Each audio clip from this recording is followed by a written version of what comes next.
Computer and Communication Science at the Swiss Federal Institute of Technology in Lausanne.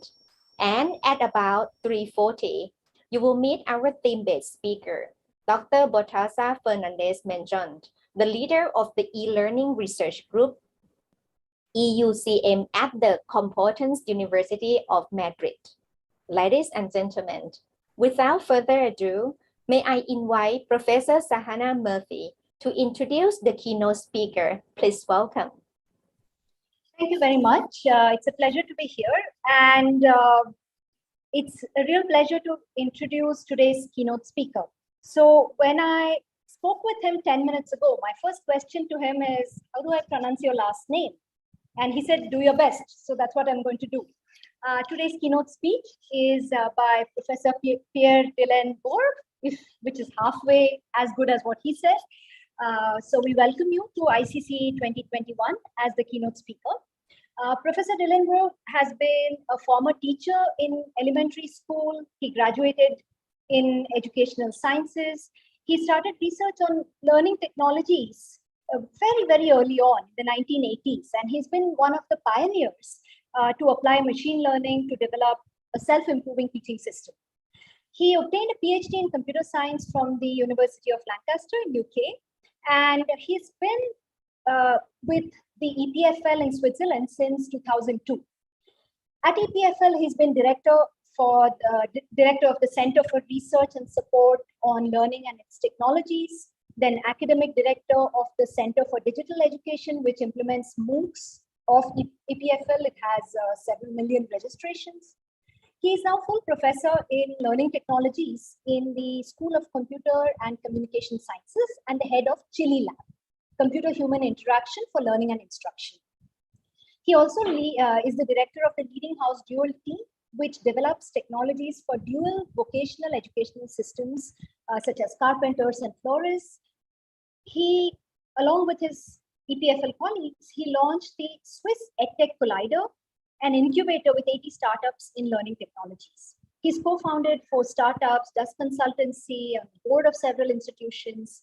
He's co-founded Learn, the EPFL Center for Learning Sciences that has brought together the local initiatives in education innovation. He's fellow of the ISLS, International Society for Learning Sciences, and the Associate Vice President for Education at EPFL. So with that list of accomplishments, we're really glad to have him here. Today, he will talk to us about the classroom as a digital system. Over to you, Pierre. Thank you. Can you see my screen? Yes. Just one moment before you begin, if I may tell the audience, if you have questions, please post it in the Q&A as far as possible. If you forget that, you can post on chat, but the Q&A is the dedicated forum for questions for the speaker, which we will take up after the talk. Thank you. So thank you very much for this invitation, and thank you, special thanks to Aditi Kotial, who is a postdoc in my lab and informed me last night that the time difference was not what I expected. So thanks to Aditi, I'm on time, otherwise I would be much late. So for me, a keynote has to give one idea, one basic idea that you can bring with you. And this idea is to think about a classroom as a digital system. What does it bring us? I mean, everything is a system. And my phone is a system, my left foot is a system, a city is a system. So what does it bring to think about a classroom as a system? That's what I'm trying to demonstrate today. So let me start with a concrete example. We had this professor who had a very bad evaluation. It's not this one, of course. We had a professor who had very bad teaching evaluation, and I went to attend this class to understand. And what happened is that he totally lost the attention of his class. Of course, there are the good students on the first row who look at you like this. He was only looking at them. So he had a feeling he had the class with him, but he lost the rest of the class. And it occurs to all teachers to lose at some point the attention of your class. But if you notice it, you do something like you make a joke, or you say, Mesdames, Messieurs, this might be a question at the exam, and you get the attention back. But he did not notice. So I thought about doing developing some kind of device in his pocket or beam on the back of the classroom that would tell him, hey, did you notice that you lose attention? So to compute attention, it's not easy. When you take a classroom like that and you put a high resolution camera, you don't exactly do eye tracking. You take the nose as a proxy of the gaze direction. It's more or less good at 7 degrees, with a margin of 7 degrees. But the problem is that students are extremely good at faking attention. They've learned for 20 years to fake attention in classrooms. So sometimes they look at you like this and they're already thinking about the weekend. And so we train in machine learning so we stop the lesson every 15 minutes and asked students to declare the level of attention. That was very subjective ground truth, but that's the best ground truth we had. Then we train the learning algorithm based on the video input. And what we found is that what was predictive attention. You can see we also gave an eye tracker to the teacher. What predicted attention was the co-movement of the head. So what I mean is that when the head of the learner were rotating together, they are rotating because they are looking at a moving object, and this moving object occurs to be the teacher. So the predictive feature was not the gaze of a person, but a collective gaze or collective rotation of multiple faces. So that's an example of taking the classroom as the input. Then you would say, oh, are you crazy? Do you really want to put cameras in classrooms?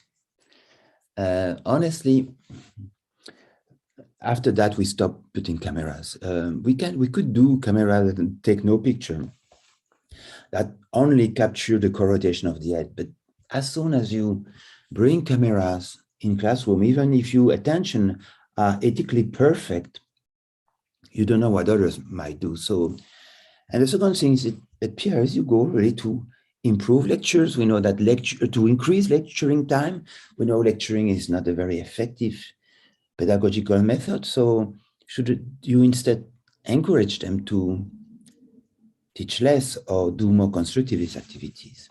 So let me take a second example. That's the second point is Piaget on the left versus TED-like talks. So let me take a second case.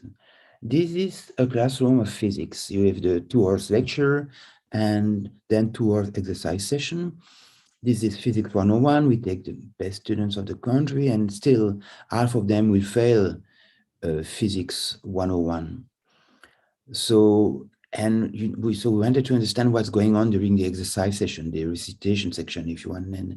And look, so there is one TA on the top right, and there are 2 students in the classroom. The one on the bottom is doing nothing because he wants to grab the TA as soon as she will be available. And the one on the top is continuing to work with his left hand, focusing on the paper and not on the TA. And so this is a standard classroom. The TA is working a bit long with the team, and guess where she will go when she will be available? She went to the team that was doing nothing, reinforcing this behavior of doing nothing when you wait. So we noticed that they spend 62% of the waiting time doing nothing in one of the most difficult class. So we designed this little device. I don't know if you can see it. Yeah, here you are. So the color, the color of the device indicate the exercise 1, 2, 3, 4. Why? Because if I'm at 4 and everybody is at 1, I can wait a little bit. The number of LEDs, the 8 of the color, indicates how much time I've been working on this exercise. Why? Because if I ask help after 1 minute, I will not become an engineer. I first have to try by myself. And then when I need help, I push on it and it starts blinking. First slowly, very slowly, and then faster and faster, so that the TA knows how much every team has been waiting. Very simple. It's not a smart technology at all, but the wasted time you see on the upper picture, the wasted time, they put the lights around the teams, but the wasted time went down from 62% to 6%. So these are two examples where the input is not a person. When we do learning analytics, usually the grain size is an individual learner, sometimes a team, but most of the time an individual learner. That's the basic thing that you want to model here. What is being modeled is something more at the classroom level, or to distribute attention of the TA in the upper part, or the students put the attention on the teacher in the lower part. So that's something I want to demonstrate is if this is a system, what are the functions of the system? So sometimes I use the word classware, sometimes I talk about classroom analytics, but these are all the same idea. And what is a digital system is something that has sensors that capture information, and then actuators that display or set up engines or whatever. That's a basic thing. And the first thing is a classroom is full of sensor. If you take a smartphone, it has already 8 or 9 sensors embedded, but then a teacher can buy a lot of other sensor.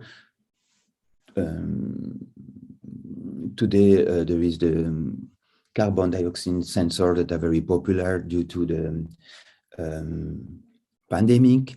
So basically, we can starting with a camera and a microphone, we can capture more or less anything in a classroom. So Zoom just told me that now you see my screen. I hope you were able to see my screen before, otherwise you have not understood much of what I said. So what is the output? Now we say, okay, the input is classroom data, more than individual data. And what is the output? In most of the case, the output is a dashboard for the teacher. So you have now myriad of dashboard available.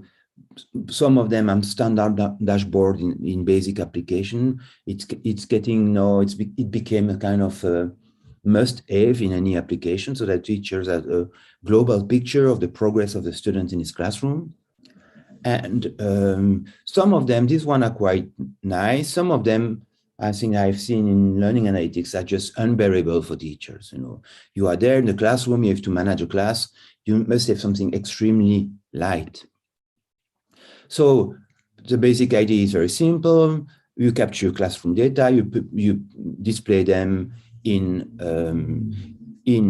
the classroom and the function is help the teacher to monitor the progress of the learner, the state of the classroom, and to intervene if intervention is needed. Of course, if the output is exactly the input, it's not a system. In principle, there is some processing between the input and the output. Otherwise, it's just a mirror. And what is the operators that turn the input into an output? Well, in this case, it's about aggregating data. It's about comparing learners among themselves. It's about visualizing the data that have been collected. That's the basic operators. But I want to show now more processes of the data and more functions supported by the system. So, but let's continue a little bit on data visualization. In the upper part, it was the lantern that you have seen 2 minutes ago. In the lower part is exactly the same information, which exercise has been done by which team, how long time they've been working on it, and who needs help. So instead of having this information distributed on 20 lanterns in the classroom, as indicated above, the information was centralized and beamed in the classroom. The regulation effect was very good as well. So it's the same information, whether it's centralized or distributed. Actually, there was a difference on the upper part, the distributed system. Sometimes the team would see the next team changing color. So the team would understand, oh, you found a solution. And so there was a bit more collaboration between teams with the distributed system. In the centralized, They saw this a little bit as a game board, like you know, like a competition score, trying to beat the others. The dashboard can be in real time, like on the upper part. This is, you have 7 students working on a geometry software, and or maybe not. It's not geometry. Sorry, it's probably in equations. And the lower part is a replay of the level of attention after the lesson, a replay of the level of attention as computed by the first technology I showed you. So that's 2 modes of reflection. Remember, Donald Schoen talked about the teacher as reflection in action and reflection on action. The upper part is reflecting, analyzing what's going on when you are teaching. The lower part is after having taught. The first one allows you to regulate in real time. The second one is less demanding because after the lesson you have a replay, you have less cognitive load in analyzing what's going on. It can be, as in many cases, focal attention, so on the computer display of the teacher, but more and more in HCI there are ambient interface. Like you don't want the teacher to spend his time looking too much at his display, so you display kind of information on the periphery, so that you use peripheral awareness to perceive that something is going on. These are called ambient display. You can change the light, you can beam things on the ceiling, you can use the peripheral vision to communicate information, because the teacher attention maybe should focus, the visual focus should be on learners, not on this information. So that's one approach. And we use it in this project, you know, that in teams, if someone dominates the interaction, is learning quite well, because the fact of explaining, of arguing, or justifying is a learning mechanism. But those who don't participate, don't say anything, in general, they learn less. So we can use a dashboard. This table is a dashboard, an ambient dashboard, as a self-regulation, not for the teacher to intervene, but for the team members themselves to regulate. So the people don't look at the table most of the time. They have documents here. They remove the document for the picture, but they have documents, they have a coffee mug, they look at each other. But at some point, they notice something. What it means is that at the middle of the table, there is a microphone array. So the voice of a speaker will hit one of the microphones a few milliseconds before the other microphone. And therefore, the system can compute the angle of the incoming voice, and the number of LEDs will turn on proportionally to the speaking time, so that it's publicly visible for the 4 of them if one is dominating or not participating. This is an example. This was a former model of the lamp of this table. So 4 people, as I said, they have mugs, they have documents, they're not looking at the table, they're looking at each other. So here we did a real-time visualization to make it more visible, but usually we do a longer time visualization. How much have you been speaking in the last 20 minutes, for instance?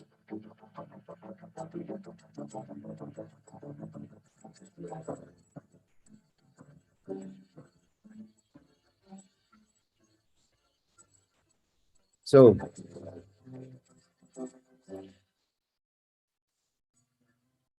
at some point, this we call it a group mirror, but it's basically ambient analytics for team self-regulation. So dashboard can be public or private. What I mean by public, visible by all students in the classroom or only by the teacher. These are some ethical aspects. If something displayed would indicate that the learner is performing badly, maybe you don't want to make it visible to the whole classroom, even though the students know very well in the classroom who is very good and who is less good. So here on the top, you see the teacher is using the dashboard because he uses it not only for regulating, but also for debriefing. I will explain that in a few minutes. So public or private, it also depends on the spirit in the classroom. If there is a kind of feeling of trust within the classroom, or if it's not the case. So let me explain you about this debriefing dashboard. This is something about vocational education. In Switzerland, vocational education is at the center of the education system. Our minister, the minister in charge of economy, the former boss CEO of UBS, the main bank, they all have done an apprenticeship. So at 16, you get a job and you work 3 or 4 days per week in a company, 1 day or 2 days per week at school. And you're a carpenter, florist, office clerks, assistant nurse, gardener, baker, salesperson, whatever. 2/3 of the Swiss teenagers enter this system. We went to study these people here, which are called logistic assistant. They work in some storage place, some warehouse, and they have to carry goods from the truck to the shelf, or from the shelf to the trucks. And they have to learn logistics, but these students are not the best one in terms of abstract reasoning. Logistics can be quite abstract. And so the teacher told us it's quite difficult to teach. So we designed this tangible interface where they build a warehouse by putting shelves on a table. And there is a system that beams content on the shelves. So this is augmented reality. We beam digital information on physical object that they can manipulate. So this is how it works. We use a beamer to project information on the table and mirrors to increase the focal distance. This is the exercise. On the right is my warehouse. This is where the trucks arrive and when they leave. And this is augmented reality. So the color changed because the shelves were too close for the forklift to turn between the shelves. So we put 4 lamps like that in the classroom, 3 to 4 students per lamp. It's difficult to be 3 in front of a computer, but when it's tangible on the table, it's pretty easy. And once they are ready, they run a simulation. So you see on the right, the forklift, they take the boxes in the shelves and they bring the box to the trucks and vice versa. The goal of this exercise was to maximize storage surface, but not too much, otherwise the forklifts cannot cross each other. They had all kinds of activities, like when you don't carry a box, but just one object, or to load the truck in the reverse order of deliveries while maintaining the center of gravity of the truck, the levers low, and stock management. Good. That's a nice activity. The teacher said, oh, we can explain things which are difficult. The students loved it. So we did first a more HCI-like experiment where we compare students who had to do some exercise of manipulation with a plastic shelf on the right, or with exactly the same software, but on a multi-touch surface on the left. And there was a significant benefit from the tangible, from the manipulation point of view. But when we did it in the classroom and with a real class using this, we see the teacher that asked the 4 teams to draw the result on the whiteboard. Compared to a control group using only paper, there was no significant gain in terms of understanding or in terms of problem solving, despite the fact that it was a super cool technology. And we analyzed more the teams, and what you can see on the right one, the difference between the best group on the right and the worst group on the left is the green column, the amount of reflection. In other words, the technology was so cool, so engaging, that the students were basically playing, putting shelves, running a simulation, moving shelves, running the simulation without much reflection or prediction of what will happen. So just experience isn't learning. Learning is always experience plus reflection. So we gave this control card to the teacher. On one side, it would freeze the simulation, so the students cannot do it. They have to call the teacher has to come and show the card to run the simulation. So the teacher would come and say, okay, you want to run the simulation? Do you think this warehouse will be faster than the previous one?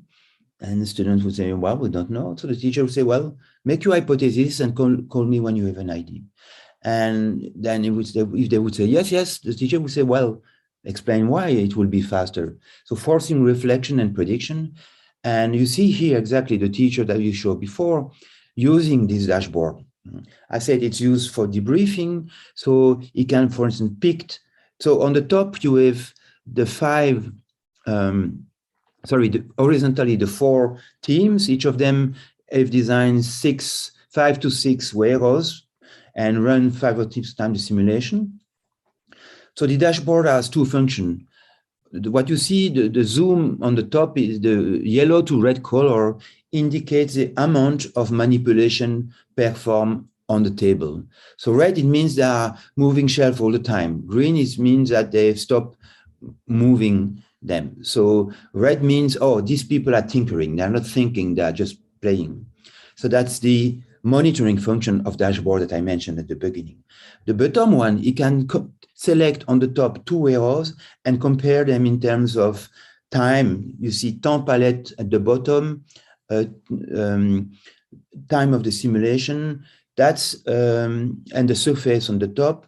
So you can bring then his theory, he can extract abstract knowledge by forcing his students to compare 2 warehouses. And that's the most difficult thing in constructivist method, is this phase of debriefing, where you build more abstract knowledge after a phase of discovery. You bring more abstract knowledge based on what they've produced, not that you have already put up on. You build your abstraction on the production of the students. And with this, we got significant benefits. So just the technology was nothing without empowering the teacher in pushing reflection with this technology. So that's an example of a public dashboard. So now let me go for a private one. This is a very private. Ken Holstein at CMU was monitoring what was going on in the classroom of students using some of the intelligent tutoring systems. And like in my story, he noticed that teachers were in some way disempowered by the technology. You know, because the system is intelligent, autonomous, the teacher would simply leave the room sometime. They felt 47% out of the loop. Like this system is used by the learners and he has nothing to do. But of course, the learners are learners. You know, sometimes when the teacher is not looking, they start playing games or whatever. So we designed a headset that the teacher is wearing on his eyes. The teacher glances around the room. Lumilo allows them to instantly see when students and you see who is puzzled, who is asleep, or when they're unlikely to master certain skills without who is lost, from the teacher. who is off task. Lumilo lets teachers see. You see, this one is playing game. Or apparently misusing the software. So it's a very private dashboard for the teacher. But what is very interesting in the work of Ken Holstein is that he compared how much attention, that's the vertical axis, the teacher gave to the students based on the level of the students, so the score of the pretest. So in the middle, 0, 0 is the mean of the classroom, and then you have students being positioned from 1.5 standard deviation above to 1.5 standard deviation below the mean. And without the technology, you have the green light, or the blue lines. That means that the teacher spend more attention to the good learners than to the weak learners. And with this private dashboard in his headset, he obtained what was the goal is that the teacher spend more attention to the students who need more attention, the weak one. So what we have seen now is a white line. You capture data from the learners and you show it to the teacher or to the learners themselves, self-regulation in the data visualization, but you can also capture data from the teacher. The teacher is part of this system. So here, for instance, this is the work of Isabelle Saran, where she monitored the teacher in a science classroom, in a science lab. So that's why these blue rectangles that the bench on which the students are working. And you see that for some reason, this teacher navigated a lot on one side of the classroom, but not much on the other side of the classroom.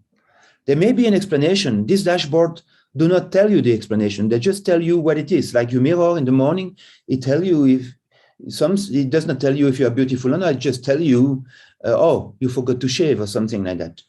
And here, so the teacher was to interpret this and say, yeah, why is it so asymmetric? Maybe there is an obstacle that the technology is not aware that on the left there was an obstacle that make it more difficult to move across the classroom. So dashboard showing the teacher data about the students, but also data about himself.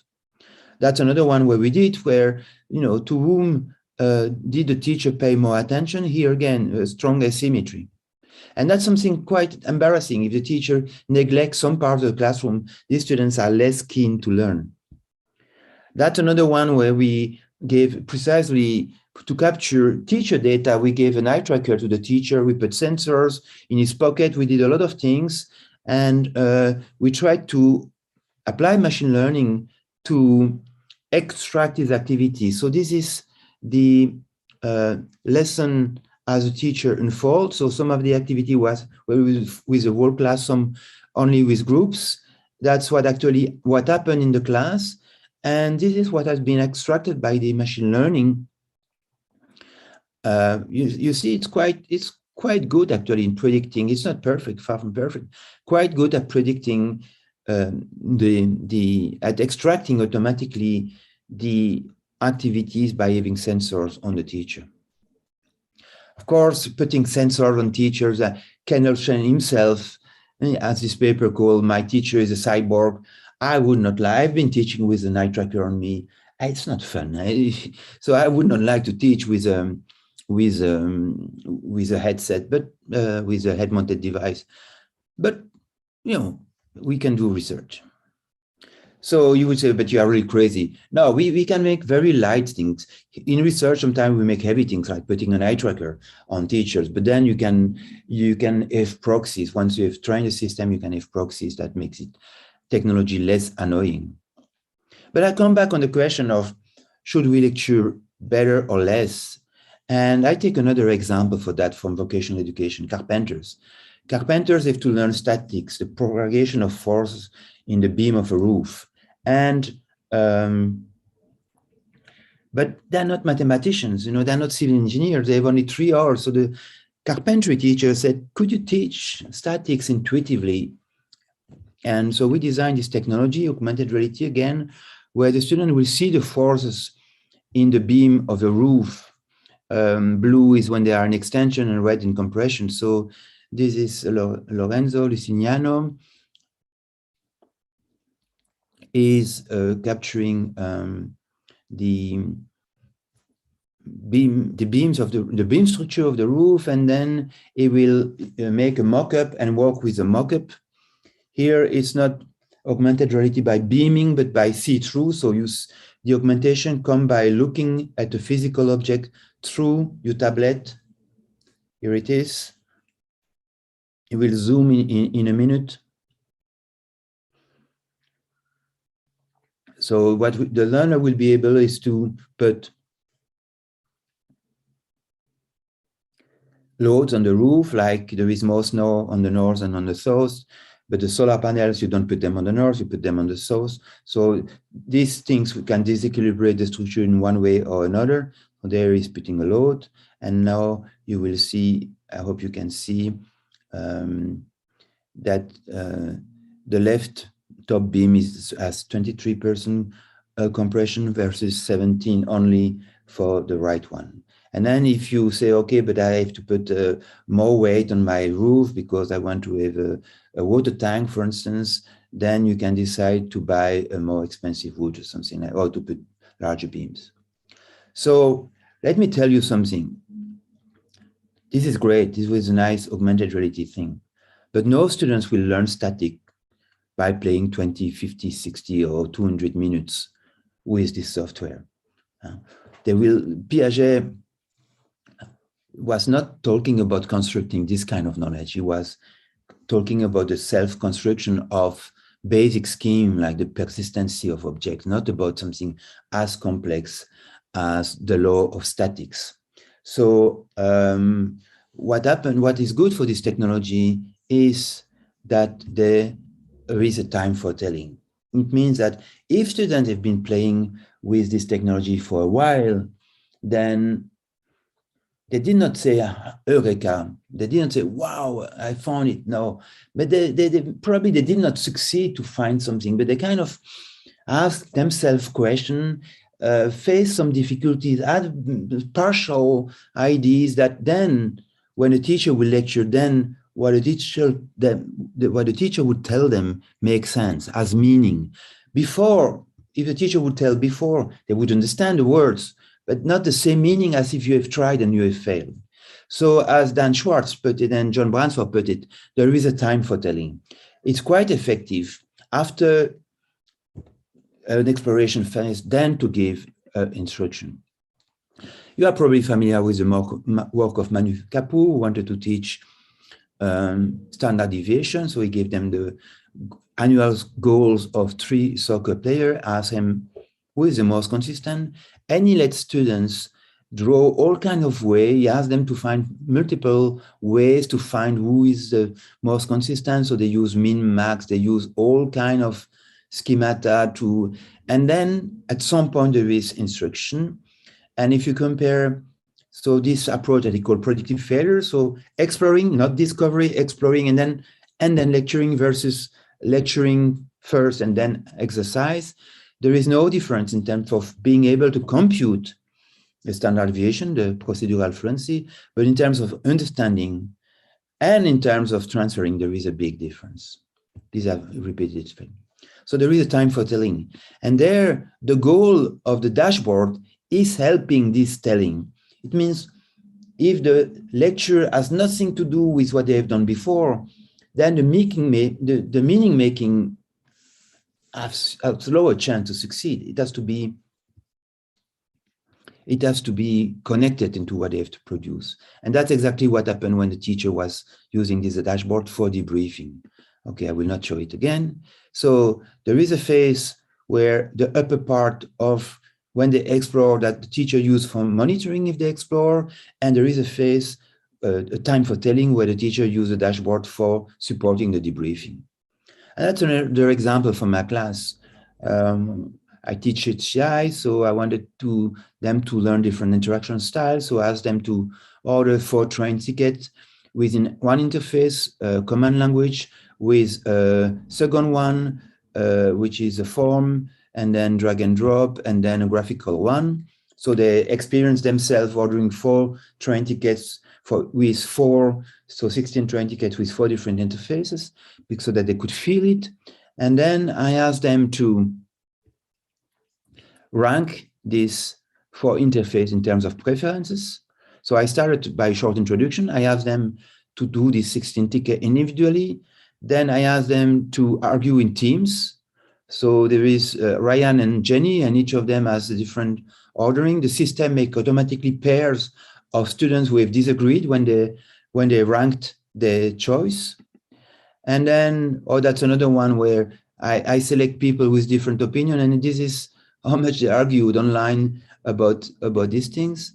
And then, then I asked them to argue a second time, but this time I show them the statistics. On the bottom right, you see how much time they've spent for ordering first, second, and third ticket for each interface, and how many mistakes. So they don't argue in the vacuum. This time they argue with data, and then I do debriefing, a comparison of the performance and the arguments. And finally, the theory. So this is called an orchestration graph. It's a sequence of activities at the individual team or class level. And it's a system in the sense of the output of an activity is used as the input of the next activity. Like the output of the individual buying of tickets or ordering of tickets is actually feeding the next activities. So that's another function of dashboard, is to support the debriefing. And the last function is time management. When you have this orchestration graph, is activity A1 is too long, and the total time is a constant usually in class. So you can postpone A3 to next week, but the number of weeks is also a constraint. Or you can squeeze A2. How do you do that? If you say, okay, you give an activity to the learner and you say, oh, we finish in 2 minutes. And then after 2 minutes, 80% is finished. So you don't want to lose the 20% of your class. So I give you 2 more minutes. So after these 2 more minutes, 90% is finished. So still 10% is not finished. But if you wait, then you waste the time of 90%. So this is what is illustrated on the right in one of these activities. The black line is how many are active. So at the beginning, everybody is. And then the blue line is the cumulative time of people waiting for the last finisher. So we are looking for the sweet spot there. And this is another activity where we did something else. But here is a dashboard we gave to the teacher, which was me. You know, how many students have completed, how many students are working. And at some point, when the curve becomes flat, it means that if you wait more, you will not get more students with you. So that's another function of dashboard. I call it time extension again. For every minute you add, how many more students you will complete the activity. So this is pretty linear. So what are the function of the classroom as a system is, these are the 4 functions. We started by monitoring and intervention. That's what everybody knows. But I added the debriefing activity, which is certainly the craft of constructivist approach. The art of debriefing is a complex one. It's very demanding for the teacher, a lot of cognitive load, and also, you know, if you really build the final lecture on the top, on the production of the learners, there is, of course, a part of improvisation. Not all teachers like to do this improvisation. And then something very important, every teacher knows it, every teacher is looking at the clock all the time. You say, okay, I have these activities left and I have this time left and so on. Helping the teacher to manage time, for instance, by predicting in how many minutes will the classroom finish the activities. So when I say the classroom is a system, what are the functions of the system? You have them here: monitoring, intervention, debriefing, and timing. Basically, that's what we call classroom orchestration. Good. And Mrs. Chairman, I think I will stop here. I promise to leave time for Q&A. Thank you very much. Thank you very much, Pierre. I think we have quite some time for questions from the audience. So if you have a question, you can do multiple things. You can raise your hand. I think I can see that in the participants list. You can post on chat, or if nobody else is speaking, you can even just unmute and ask. If it gets too much, then I'll monitor.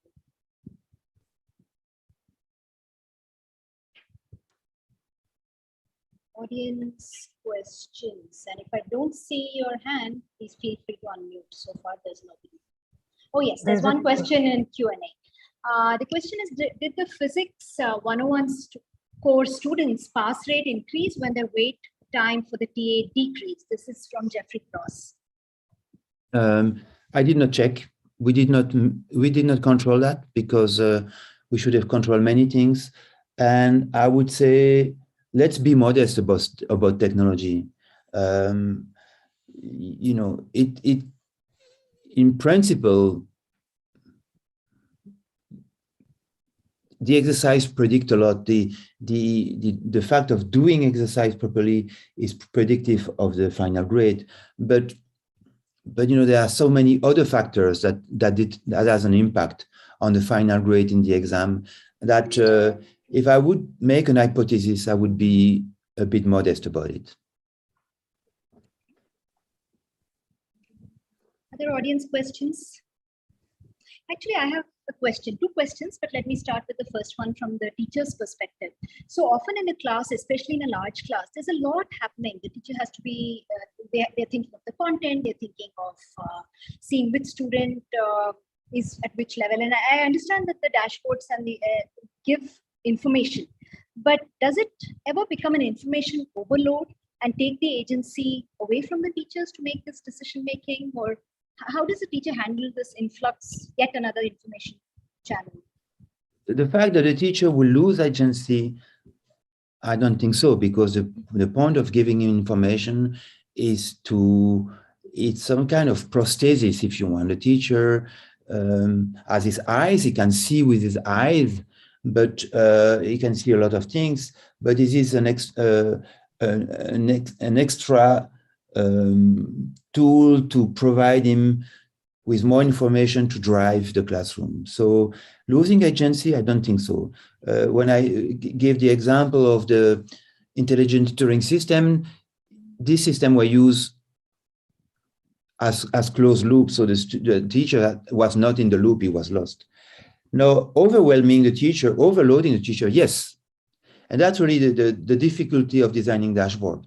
How can you help in some way? I just said we provide more information to the learner, to the teacher, but more information can be automatically some risk of overload. And so I think we have to be really minimalist in the design. Some of these dashboards are extremely detailed, and no teacher would have the time or the cognitive resource to analyze this complex data visualization in real time. They still have to, keep the classroom. And but as I mentioned, it should be minimalist in terms of which information it is, but also we can use peripheral display. Now, I have sometimes teachers who tell me, but Pierre, when I look at students, I know perfectly who is understanding or not. And I think that's not often the case. I've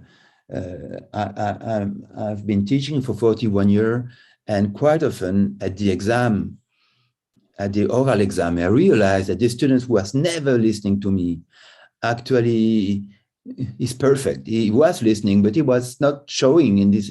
And this other one who was like that, pretending he was really listening to me, actually he did not get it. And so we can be an experienced teacher, but students are very experienced in faking attention. So now back to the notion of prosthesis. This is a help for teacher. It may be that experienced teachers, this is an overkill, they don't need it. Well, I've seen, very simple things like, how much time are you speaking? You ask to an experienced teacher, how much time have you been speaking during the lesson? Half of the time, 10% of the time, they always underestimate how much time they've been speaking, even experienced teacher. Now, this tool would be even better, maybe more useful for novice teacher to help them. But I see there are more questions now. Yeah, there are several questions. So this is from Takwai Chan, who says this is a wonderful presentation. Can the system be used for K through 12 students, especially for very young kids?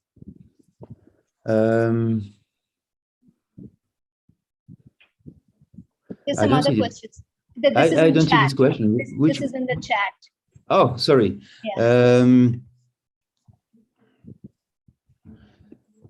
I don't think the age of children has anything to do with this, because information is not for the children, it's for the teacher. So imagine that you have a kindergarten classroom with 15 kids interacting with each other, and that the system tells you, this week there is the little Sahana in the corner. Nobody has been playing at least even once with Sahana. She was there alone in the corner and you did not notice, but the system might help you to notice. So it's helping the teacher to get a global picture. Sometimes the teacher is just in the action and having some tools for reflection that provides a global thing may be useful, whatever students are. There's a question from Chandan. In the visualization of the students' amount of talk using the LED inside the table, is there a chance to bias them towards just talking instead of being more reflective?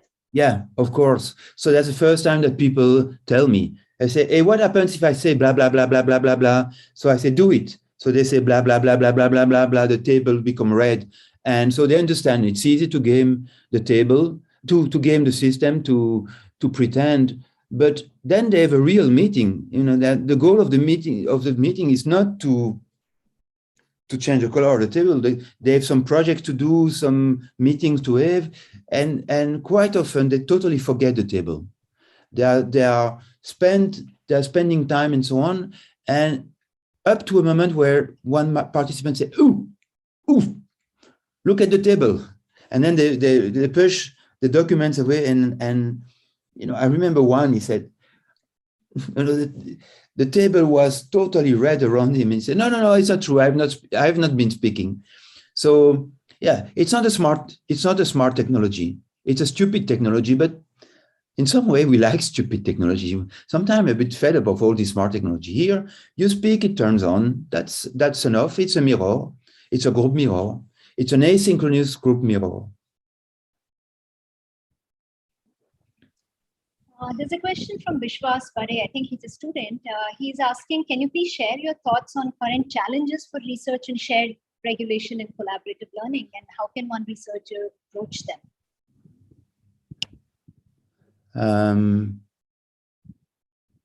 No, I cannot. I don't have any suggestion that comes to my mind now about how to do research on shared team regulation. That's a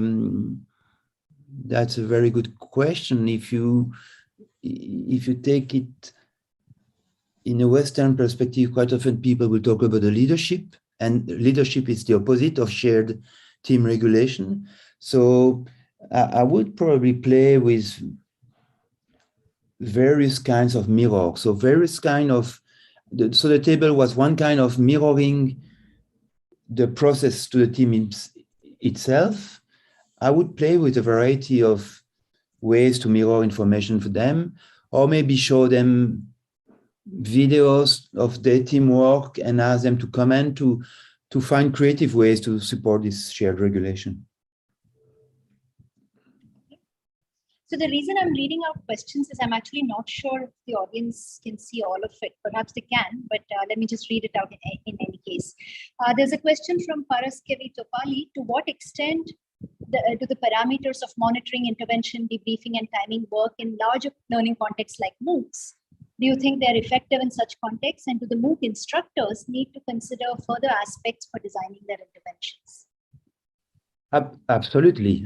If you have a MOOC, you know, in our MOOCs, we have more than 90% dropout.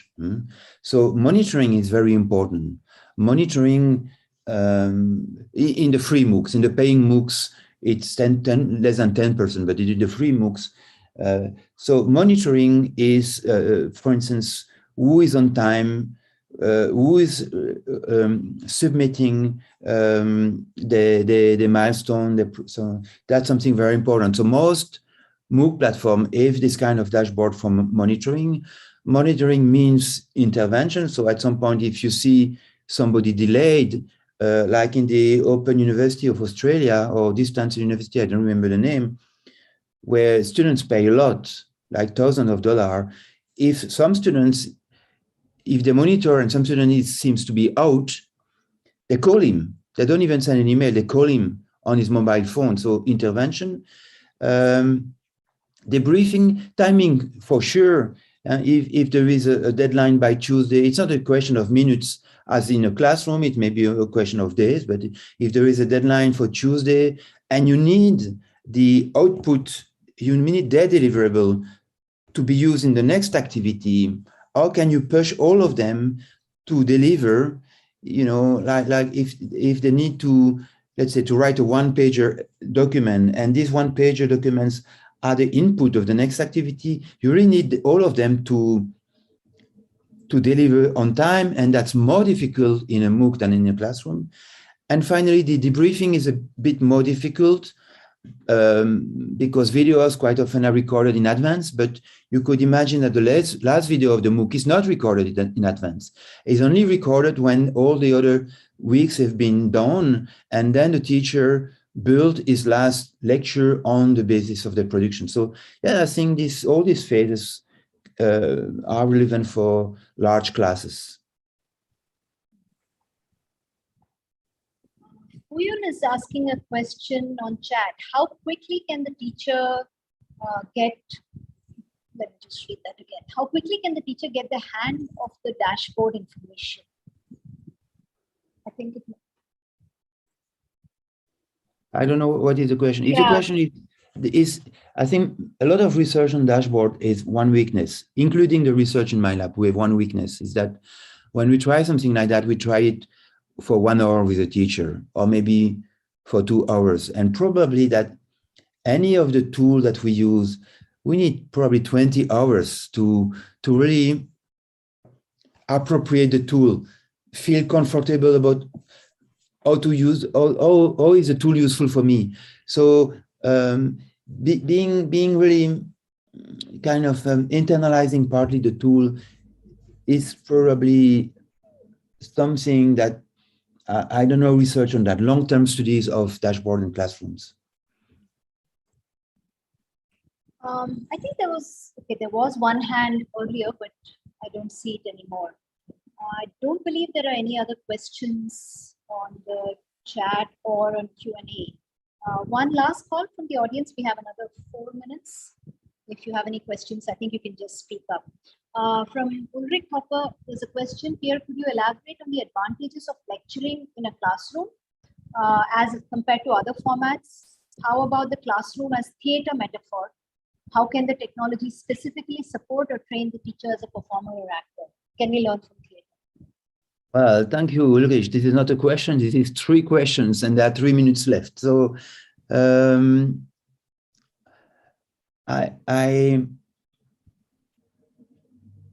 I lecture,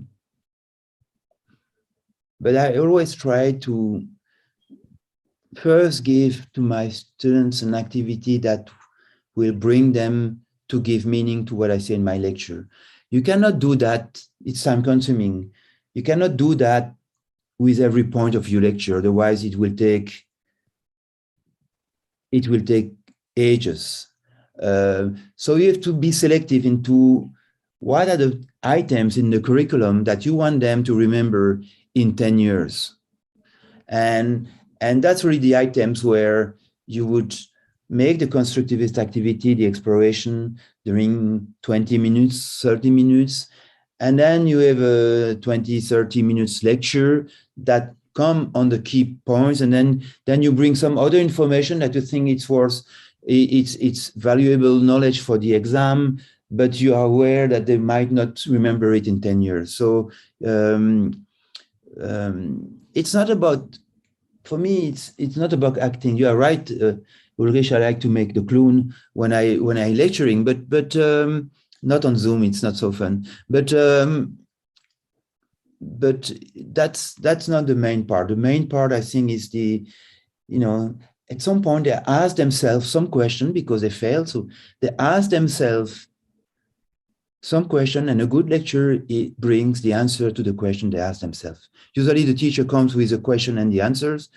In this way, the methods here is that they ask themselves the question and did not get all answers, and then the teacher brings them. Okay, I think this is a good time to give a virtual hand to Pierre. Thank you for the wonderful presentation and the performance that some of us are saying. Thank you very much. I think I'll hand it back to the organizers. They said they had one last thing to do before we disperse. Edith, is there?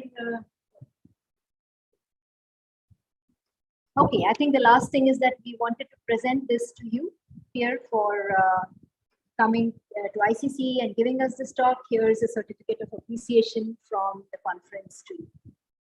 Thank you. Thank you very much. And have a good evening. For me, it's time to go to university. Have a nice day, evening.